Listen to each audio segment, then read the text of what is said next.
Au Burkina Faso, le taux de chômage est de plus en plus croissant. Chaque année, ils sont des milliers de diplômés à l'assaut des concours de la fonction publique. Mais à côté de ces derniers, il y a ces jeunes diplômés qui souhaitent se lancer dans la sphère entrepreneuriale. La nécessité d'une formation à la base s'impose donc.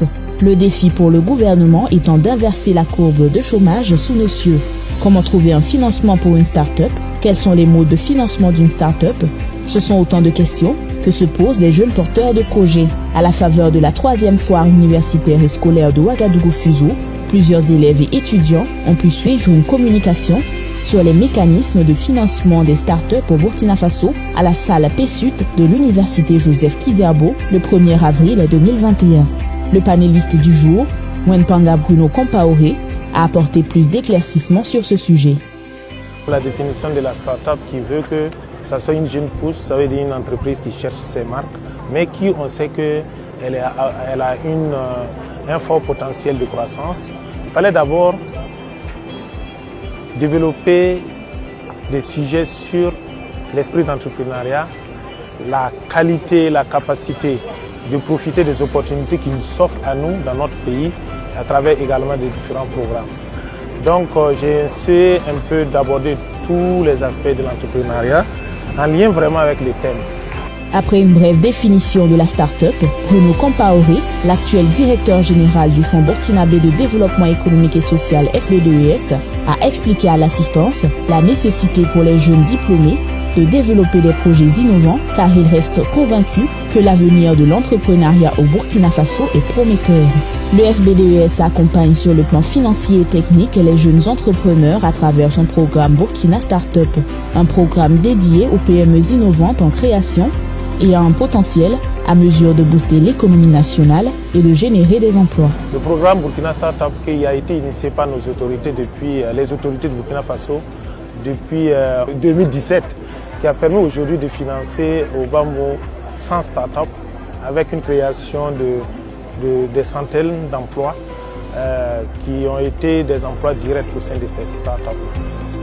Apprendre, c'est croire en soi. C'est à travers ces mots galvanisants que Mwenpanga Bruno Compaoré a tenu ses échanges avec les futurs leaders de demain. Comme un cours qui est dispensé dans un amphithéâtre, les participants ont été bien servis en coaching sur le développement personnel. Les bonnes attitudes consistent à bannir l'échec. Premièrement, il faut avoir une bonne compagnie. Si on veut entreprendre et devenir une start-up, il faut causer avec ceux qui ont envie de devenir des start-up. Qui peut entreprendre? Depuis le commencement de la création, les hommes et les femmes qui ont impacté leur génération, c'est les hommes et les femmes qui ont des rêves. Anthony Robbins disait que l'échec n'existe pas, seuls les résultats existent. Et Roosevelt disait, faites quelque chose, si ça ne marche pas, faites autre chose.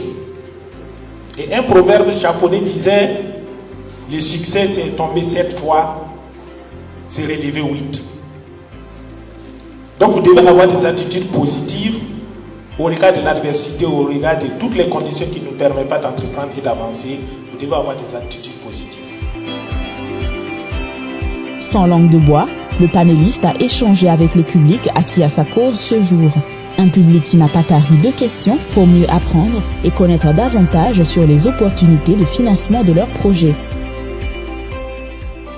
À partir de 2019, si vous regardez sur la plateforme du fonds, ceux qui ont des projets innovants peuvent postuler directement sur la plateforme. Nous avons essayé d'intégrer la dimension de la société civile. Il y a le RENLAC qui est dedans. Il y a un comité d'experts qui choisit les projets. Toute personne peut être choisie, tout jeune qui a un projet innovant peut être choisi et financé. Qu'est-ce qui est contre-indiqué surtout aux patients? Ça lui permet d'aller en temps.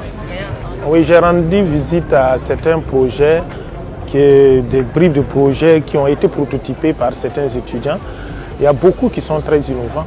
Moi, je crois que je sors ici de cette visite de stand très réconforté que le prochain lancement de la session du programme Burkina Startup qui est prévu certainement pour le mois fin du mois d'avril verra en tout cas participation et la rétention de ces jeunes-là pour en tout cas bénéficier du financement et du programme présidentiel qui est le programme Burkina Startup. Ce panel a été d'une importance capitale pour nous dans la mesure où il nous a permis d'avoir une idée de façon générale sur le mécanisme de financement des startups au Burkina Faso.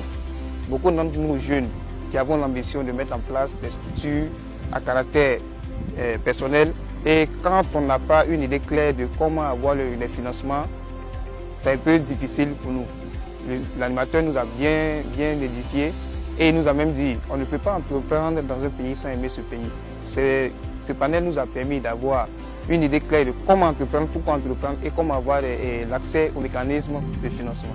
Ce jour-là, il faut bien souligner que l'animateur du jour, M. Compaoré Bruno, a su expliciter le thème allant à l'endroit du financement des startups. Au terme de sa présentation sur les mécanismes de financement des startups au Burkina Faso, Mwentanga Bruno Compaoré a exprimé sa satisfaction au regard de l'intérêt qu'a suscité sa communication auprès de l'assistance. Il a exhorté les jeunes qui souhaitent entreprendre à plus de dons de soi pour atteindre leur but.